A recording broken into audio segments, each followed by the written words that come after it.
mengapa sih teori konspirasi itu lahir? Setidaknya ada 3 jawaban. Ini kayak ujian ya, ada pertanyaan, ada jawabannya. Yang pertama, kenapa teori konspirasi lahir? Karena orang merasa tidak berdaya menghadapi situasi. Ini kok tiba-tiba ada COVID ini? Apa yang terjadi? Pastinya bagaimana ya? Nah, jadi kita tidak berdaya melihat situasi seheboh ini, tapi saya tidak tahu jawabannya. Asal-usulnya dari mana? Penyebabnya apa? Ini terus membuat orang berspekulasi. Mesti ini dirancang, ini mesti. Tidak mungkin kebetulan ini. Pasti ada kekuatan yang menjadi dalangnya. Nah, kenapa kok orang merasa gelisah, tidak berdaya ketika tidak paham peristiwa yang sedang terjadi? Itulah manusia. Manusia itu punya fitrah curiosity, ingin tahu. Rasa ingin tahu itu tidak nyaman. Jadi orang kebingungan itu kan tidak enak. Kenapa kok aku diputus? Alasannya apa? Itu kan kamu gelisah 2 kali lipat. Kalau ngerti alasannya lebih ringan. Tapi ketika kamu tidak tahu sebabnya, kan terus menebak-nebak. Nah, teori konspirasi itu lahir dari mengira-ira, menebak-nebak secara spekulatif. Disitulah lahir, ya namanya spekulasi, kira-kira. Tidak ada datanya, kadang-kadang datanya dibikin belakangan. Ciri kedua, kenapa orang melahirkan teori konspirasi? Karena penjelasan resminya tidak memuaskan. Jadi ureanya kok cuma begitu ya? Masih belum menjawab rasa penasaran saya. Kayak dulu waktu pandemi kan kita juga bingung penjelasannya kok gini, kadang A, kadang B, bulat, kadang tidak jelas. Terus kita mencari sendiri jawabannya. Penjelasan versi resmi tidak memuaskan kita. Ya kayak tadi loh, pandemi itu ya karena wabah, penyakitnya menyebar, itu saja kan gitu.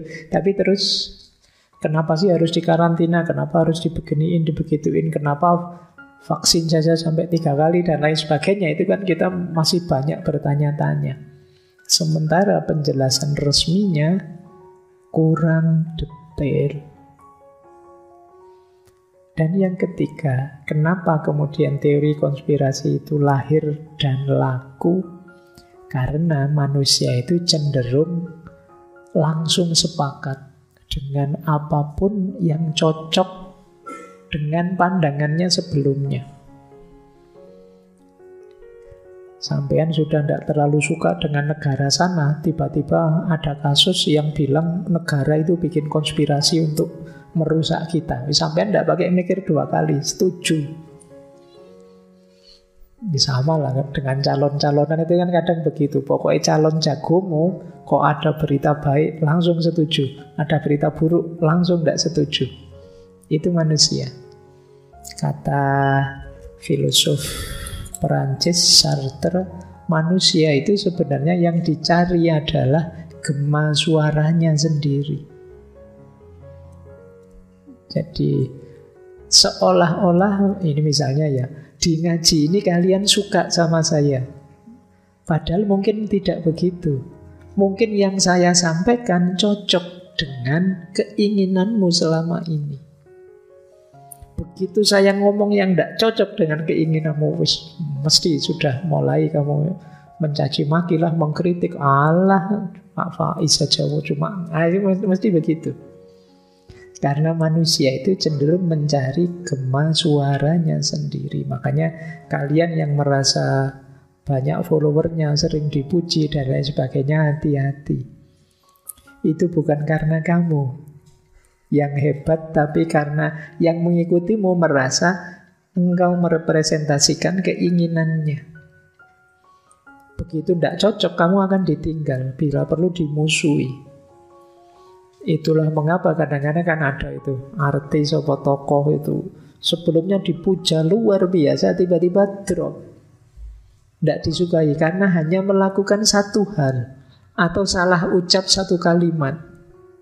Gara-gara itu kamu tinggal sama sekali, karena menurutmu sekarang dia tidak merepresentasikanmu. Maka jangan mengejar kemasyhuran, kamu akan tertipu. Dan itu kan pelajaran dulu pernah saya cerita tentang Maulana Jalaluddin Rumi yang oleh gurunya tiba-tiba disuruh beli arak, minuman keras. Ini kaget Rumi nih, kok beli minuman keras? Ini guru sufi nyuruh saya begitu. Pokoknya kata Syekh Syamsul Tabriz, tolong kamu belikan minuman keras. Wah, karena takut, Syekh Jalaluddin Rumi bawa botol disembunyikan di balik jubahnya, terus beli minuman keras. Kok yang dilala toko minuman kerasnya itu melewati perkampungan yang ada orang Yahudi, ada orang Nasrani. Dan mereka tahu, wah, Jalaluddin Rumi beli bir. Itu kan heboh. Wah, ramelah mereka bergosip, wah ternyata ulama-mu, syekhmu beli bir, beli arak, katanya haram, malah dia diam-diam beli. Wah, rame dicaci maki.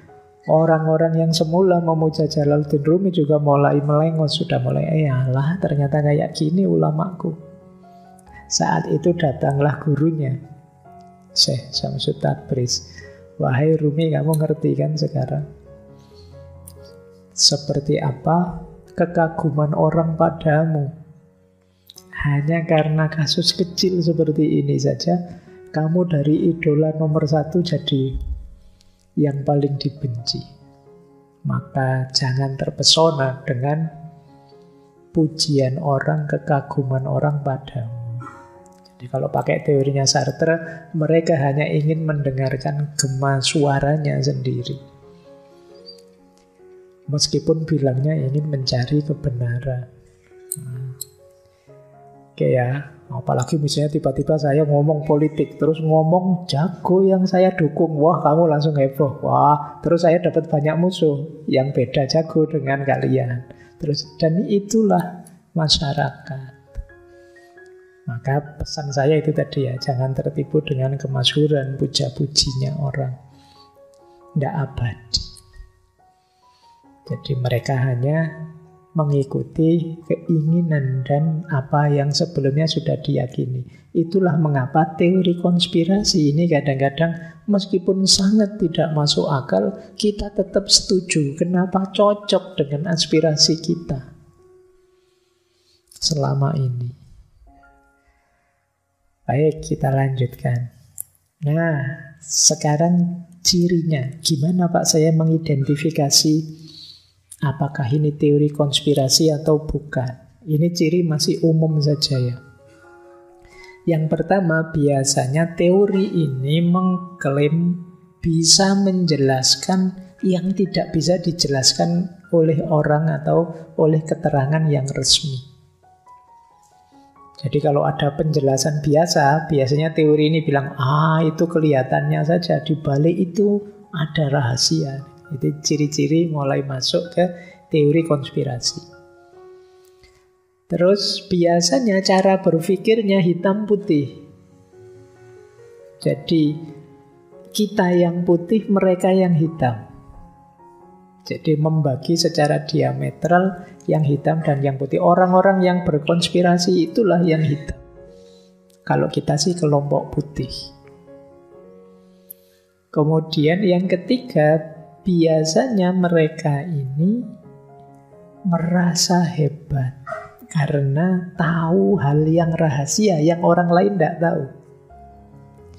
Itu yang membuat kadang-kadang kan kita juga ikut semangat nge-share cerita-cerita jenis teori konspirasi ini, karena rasanya kita itu bangga loh, saya punya informasi rahasia, kamu tidak punya, nih tak kasih. Jadi ada kebanggaan tersendiri kalau bisa bercerita sesuatu yang orang lain tidak tahu. Makanya hari ini itu kan era apa-apa informasi pingin cepat. Karena apa? Karena semakin cepat kita menginformasikan, ada rasa bangga bahwa kita lebih tahu duluan hal yang orang lain tidak tahu. Ini yang kadang-kadang jadi blunder dari ini. Balapan nge-share, padahal kita tidak paham yang kita share apa. Kadang-kadang yang di-share juga begitu. Kamu kok bagi WA ini? Kemarin saya dapat WA kayak gini loh, 3 kali malahan. Kamu langsung, wah kalah cepet aku, dan kamu kecewa. Jadi kamu tidak mikir yang kamu bagi itu manfaat atau tidak. Kamu hanya mikir ingin menunjukkan bahwa aku lebih hebat dari kalian. Kenapa? Aku lebih dulu tahu hal sepenting ini. Nah itu mental hari ini banyak sudah. Jadi perlombaan nge-share, kadang video, kadang ya ukurannya besar lagi. Ngabis-ngabisin kuota, tidak penting lagi. Kadang ada yang menjebak itu kan, di depannya kelihatan serius, di belakangnya ternyata enggak. Oke ya, itu logikanya orang hari ini. Ini mungkin imbas, jadi zaman dulu di era awal modern kan ada semboyan dari Francis Bacon bahwa knowledge is power. Siapa yang punya pengetahuan, dia punya kuasa. Nah, itu mungkin bentuk latennya seperti yang kita alami hari ini. Orang berlomba-lomba dulu-duluan informasi. Tidak peduli itu hoax atau bohong atau keliru atau prank. Pokoknya saya sebar dulu, biar kelihatan bahwa saya lebih update dari kalian. Ketika saya lebih update, berarti saya lebih hebat dari kalian. Baik, jadi kadang untuk hal yang sepele, yang remeh-temeh itu kalian berlomba untuk lebih dulu tahu. Baik, jadi ini cirinya teori konspirasi. Lanjut ya, kok bisa orang percaya teori konspirasi? Mengapa kok orang percaya? Setidaknya ada 3. Yang pertama tadi ya, membuat orang merasa istimewa karena tahu informasi yang rahasia. Yang kedua, membuat orang merasa hebat. Kita bisa melawan kelompok gelap dan kita adalah kelompok terang. Kita orang-orang hebat yang tidak bisa dibohongi begitu saja oleh para konspirator. Waktu orang cenderung percaya. Dan yang ketiga, ini yang mungkin lebih dominan, banyak orang lain yang juga percaya. Ketika banyak yang percaya secara psikologis, kita tergiring untuk mungkin benar itu. Kita pun akhirnya ikut percaya.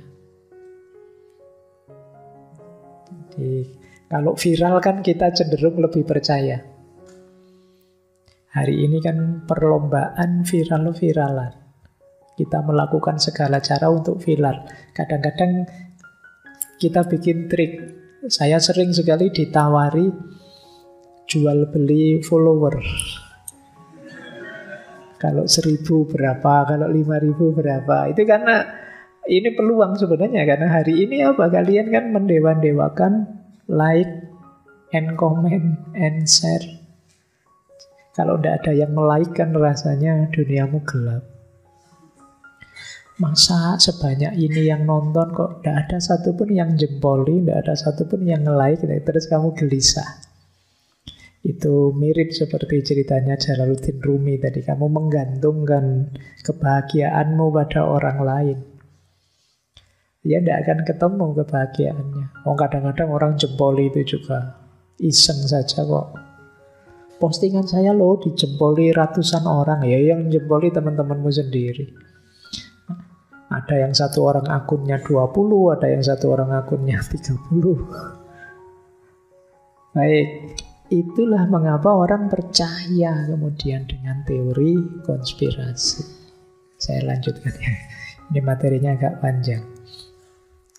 Terus kita lihat ada jenis-jenis macam-macam teori konspirasi. Wacana ini agak menarik. Misalnya ada yang berteori 5 tipe teori konspirasi. Ini tentang agennya. Siapa sih yang melakukan konspirasi? Ini boleh dicek di bukunya Walker, The United States of Paranoia. A Conspiracy Theory. Ini membahas teori konspirasi juga.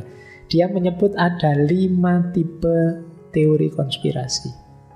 Yang pertama tipe musuh dari luar. Yang kedua tipe musuh di dalam. Yang ketiga tipe musuh di atas. Yang keempat tipe musuh dari bawah.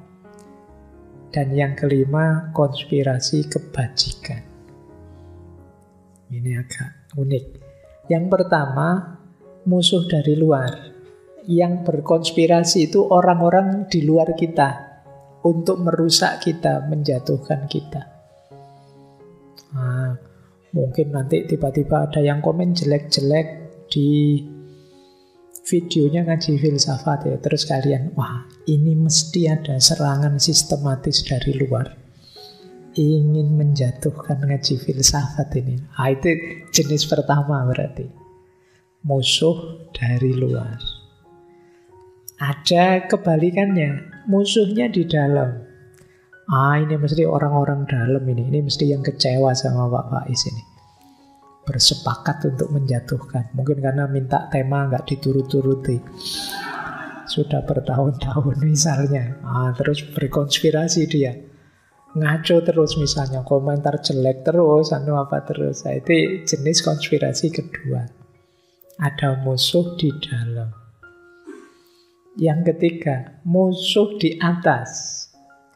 Musuh di atas itu, ini mesti orang-orang yang berkuasa ini. Diam-diam melakukan kesepakatan, mencari keuntungan biar kita rugi. Nah, ini jenis konspirasi ketiga.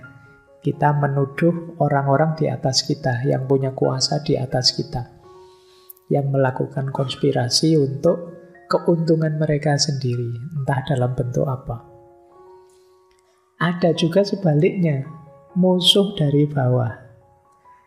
Kalau ini yang nuduh biasanya yang atas. Ini orang-orang ini kok tidak ada suaranya, ini mesti sedang rapat, ingin menjatuhkan saya, ini diam-diam. Nah, ini teori konspirasi, musuhnya dari bawah. Jadi macam-macam ya serangan teori konspirasi dari luar, dari dalam, dari atas, dari bawah. Semuanya bisa, tapi ya semuanya hanya tuduhan. Makanya sifatnya teori konspirasi. Ada lagi yang kelima, kalau ini agak unik. Konspirasi kebajikan. Kalau ini alternatif ya, di luar tema kita. Jadi ini menuduh tapi nuduh baik. Waduh, kok studi saya kok selancar ini ya, padahal saya itu tidak pinter. Ini mesti ada dosen-dosen yang memang sepakat biar saya sukses. Nah ini wong iki ya contoh apa ya mungkin begitu, tapi husnudonmu begitu. Ini namanya konspirasi kebajikan. Jadi kamu merasa kok saya ini untung terus ya. Ini mesti ada yang secara sengaja mengatur situasi biar saya jatuhnya untung terus. Ini namanya konspirasi kebajikan. Ada, tapi ini berbeda dengan ini ya. Biasanya yang teori konspirasi itu ya 4 ke atas. Yang tujuannya negatif. Ingin menghancurkan kita, ingin merusak kita. Baik, ya konspirasi agak dekat dengan cara berpikir negatif. Jadi dulu kita pernah belajar bedanya apa berpikir positif sama negatif. Biasanya dalam situasi yang membingungkan, kita cenderung mencari kambing hitam. Kenapa sih kok situasinya jadi tidak enak gini? Kenapa kok saya susah terus? Kenapa kita kok susah maju? Kenapa kok... Nah itu ketika buruk-buruk terus kita tidak tahu solusinya, cara paling gampang apa? Mencari kambing hitam. Nah, orang-orang yang dituduh berkonspirasi ini adalah bagian dari kambing hitam itu. Kecuali nanti memang terbukti benar, tapi kan ini masih belum ada buktinya. Jadi selain pikiran negatif, kalau dalam bahasa agama, teori konspirasi ini bagian dari su'udzon, prasangka buruk. Ini yang membuat kita berat, karena kita menyusahkan diri kita dengan pikiran negatif dan prasangka buruk. Baik, kita lanjutkan. Itu nanti yang prasangka akan kita bahas di akhir bulan nanti ya, di minggu ke-5, yang nanti kita bisa bertanya jawab di situ, termasuk kalau ada pertanyaan-pertanyaan tentang teori konspirasi ini. Saya lanjutkan. Ada lagi di buku yang lain jenis teori konspirasi. Kalau ini dari bukunya Rothbard. Dia ini seorang ahli ekonomi Amerika. Dia membagi teori konspirasi jadi 2. Ada konspirasi dangkal, ada konspirasi dalam. Teori konspirasi yang dangkal itu biasanya sekedar menuduh. Ini mesti ada yang main ini. Ini mesti sekedar menuduh. Tidak mencari bukti lebih jauh. Diawali dari keyakinan pasti ada yang bermain. Terus mencari kira-kira siapa yang diuntungkan. Yang diuntungkan kelompok sana, ya berarti kelompok itu yang bermain. Ini cara berpikir begini namanya konspirasi dangkal. Ada yang lebih positif, namanya konspirasi dalam. Kalau konspirasi dalam ini awalnya curiga. Ini mesti ada yang main, tapi terus mencari buktinya, meneliti, mengobservasi, mengamati, sehingga dapat bukti yang kuat, yang spesifik. Dari situ kalau memang sudah kuat dia baru menyatakan. Tapi kalau belum ada bukti yang spesifik, dia belum berani bilang. Ini orangnya dalam. Ya dia setuju teori konspirasi tapi dalam, tidak dangkal. Ya paling tidak semoga kalian ada di yang kedua lah, jangan yang dangkal.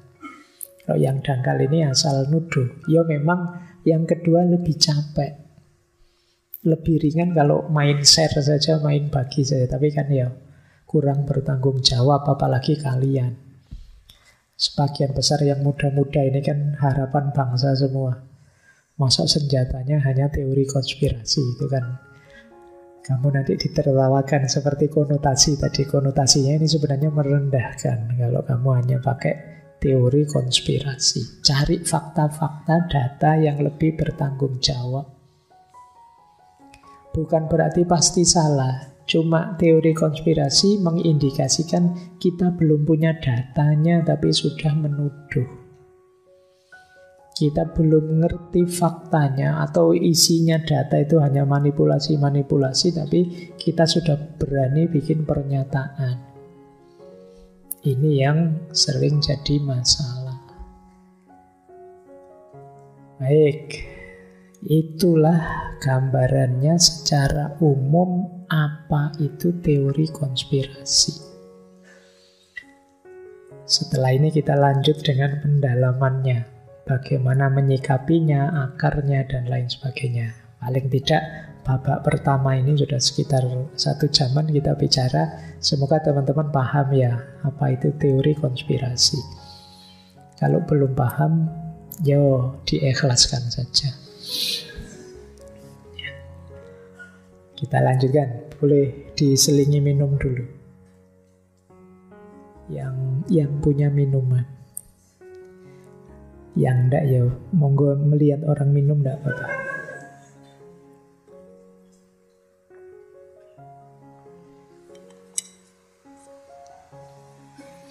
Baik, sekarang kita analisis dengan konsep-konsep logika, konsep-konsep sesat berpikir, dan lain sebagainya.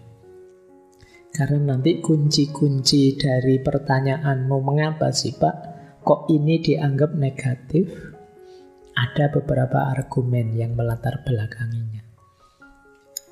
Saya awali dari sini. Pandangan psikologis tentang teori konspirasi. Ada beberapa asumsi dari dunia psikologi, ilmu jiwa, tentang fenomena ini. Yang pertama, manusia itu cenderung mengharapkan satu peristiwa besar juga harusnya punya penyebab yang besar. Manusia itu senang dengan kehebohan. Jadi, ya kalian kan juga begitu. Kalau sepi-sepi saja kan kalian gelisah. Siapa yang sering posting di grup WA? Kok sepi ya grupnya? Loh emangnya kalau sepi ya ngapain? Kan enggak apa-apa kalau memang enggak ada yang diberitakan, diinformasikan. Tapi orang itu gelisah. Dia inginnya heboh, ingin sesuatu yang luar biasa. Yang biasa-biasa tidak terlalu menarik. Kayak kalian kalau belajar tasawuf itu loh, kalau mari kita sabar, istiqomah, gimana caranya dekat dengan Allah, kamu tidak terlalu tertarik. Tapi begitu saya cerita ada wali yang bisa jalan di atas air, oh kamu seneng itu. Bisa terbang, itu kamu seneng. Yang heboh-heboh kamu seneng. Tapi yang biasa-biasa kamu tidak terlalu tertarik. Itulah kenapa teori konspirasi ini menarik, karena pasti heboh. Itu secara psikologis yang pertama. Maka kalau kalian ingin jadi orang terkenal lah, heboh lah. Iya, nanti banyak yang kenal kalian sudah. Bikin aneh-aneh. Nanti orang kenal kalian. Yang kedua, manusia itu cenderung punya sifat curiga terhadap motif-motif tersembunyi orang-orang di sekelilingnya. Kalau tidak percaya boleh dicoba. Kalau kalian saya tawari, mau tidak kalian bisa baca pikirannya orang di sekelilingmu? Kamu mesti mau semua. Kenapa? Kamu selama ini ingin tahu orang lain mikir apa ya tentang saya. Saya juga ingin tahu apa yang ada di pikirannya orang lain. Jadi manusia itu cenderung curiga terhadap orang lain.